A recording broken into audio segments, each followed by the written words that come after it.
Hi, T C എസിൻ്റെ Q2 result update വന്നിട്ടുണ്ട്. Sales growth 2% ആണ്. അതേപോലെ തന്നെ പ്രോഫിറ്റ് ഗ്രോത്ത് എന്ന് പറയുന്നത് 9% ആണ്. ഒരു എക്സെപ്ഷണൽ ഐറ്റം ഉണ്ട് കമ്പനിയുടെ P&L. അത് ഒഴിവാക്കിയതിന് ശേഷം അവരുടെ സെയിൽസ് ഗ്രോത്ത് പ്രോഫിറ്റ് ഗ്രോത്ത് എന്ന് പറയുന്നത് 9% ആണ്. 2% സെയിൽസ് ഗ്രോത്ത്, 9% പ്രോഫിറ്റ് ഗ്രോത്ത് എന്ന് പറഞ്ഞാൽ ഒരു നമ്മുടെ ഇന്ത്യൻ മാർക്കറ്റിൽ, അതായത് നമ്മുടെ ഒരു എക്കണോമി ഗ്രോ ചെയ്യുന്ന ഏകദേശം 6 to 7%.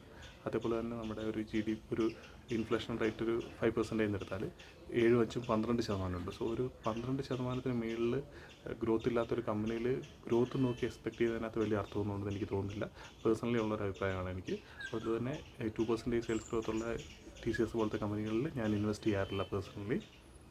കാരണം നമ്മൾ ഒരു 40-50 വയസ്സിൽ താഴെയുള്ള ആൾക്കാർ എന്തായാലും ഗ്രോത്ത് എക്സ്പെക്ട് ചെയ്ത് വേണമല്ലോ ഇൻവെസ്റ്റ് ചെയ്യാനായിട്ട്. അതല്ല, ഒരു 60 വയസ്സിന് മുകളിൽ പ്രായമുണ്ട്, ഒരു 10-30-40 കോടി രൂപ ഇൻവെസ്റ്റ് ചെയ്യാനുണ്ട്. അതുകൊണ്ട് തന്നെ വലിയ റിസ്ക് എടുക്കാൻ താല്പര്യമില്ല.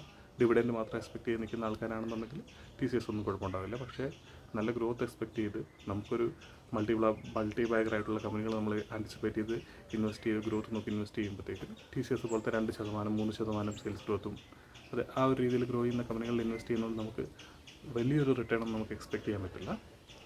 സോ അതുകൊണ്ട് തന്നെ ടി സി എസ് എനിക്ക് റിസൾട്ടിൽ അൺഎക്സ്പെക്റ്റഡ് ആയിട്ടൊന്നുമില്ല, മാർക്കറ്റ് തന്നെയാണ് എക്സ്പെക്ട് ചെയ്തിരുന്നത്. ഇനി രണ്ടാമത്തെ കമ്പനി എന്ന് പറഞ്ഞാൽ 5 പൈസയാണ്. 5 പൈസയുടെ സെയിൽസ് ഡീ ഗ്രോത്ത് ആണ് ഉണ്ടായിരിക്കുന്നത്. 23% സെയിൽസ് ഡീ ഗ്രോത്തും അതിൻ്റെ പ്രോഫിറ്റ് എന്ന് പറയുന്നത് ഏകദേശം 58%ഓളം ഡൗൺ ആണ് ചെയ്തിരിക്കുന്നത് ഈ ക്വാർട്ടറിൽ. കാരണം അതൊരു ബ്രോക്കറേജ് ഫേമാണ്. സോ ബ്രോക്കറേജ് ഫേംസ് എല്ലാം ഇപ്പോൾ ഡൗൺ ആണ്. കാരണം മാർക്കറ്റ് ഡൗൺ ആയിരിക്കുന്ന അവസ്ഥയിൽ അധികം ആൾക്കാർ ഇൻവെസ്റ്റേഴ്സും അതേപോലെ തന്നെ ട്രേഡേഴ്സും ഒന്നും മാർക്കറ്റിൽ അധികം പാർട്ടിസിപ്പേറ്റ് ചെയ്യുന്നുണ്ടാവില്ല. അതേപോലെ തന്നെ പുതിയ IPOs വരുന്നത് വളരെ കുറവാണ് കഴിഞ്ഞ കുറച്ച് നാളുകളായിട്ട് തന്നെ. കാരണം മാർക്കറ്റ് ഡൗൺ ആയിരിക്കുന്ന സമയത്ത് IPOസിൻ്റെ എണ്ണം വളരെ കുറവായിരിക്കും. അതുകൊണ്ട് തന്നെ അവരുടെ സെയിൽസ് ഗ്രോത്തും പ്രോഫിറ്റ് ഗ്രോത്തും നെഗറ്റീവിലാണ് ഉള്ളത്. സ്വാഭാവികമായിട്ടും മാർക്കറ്റ് അപ്സൈഡിലേക്ക് വരുന്ന സമയത്ത് വീണ്ടും ഇതേ കമ്പനികളൊക്കെ തന്നെ പ്രോഫിറ്റിലേക്ക് വരാനുള്ള സാധ്യതകളുണ്ട്. സോ അത് ഏത് കമ്പനി ആയിരിക്കും പെർഫോം ചെയ്യാൻ നമുക്കിപ്പോൾ പറയാൻ പറ്റില്ല.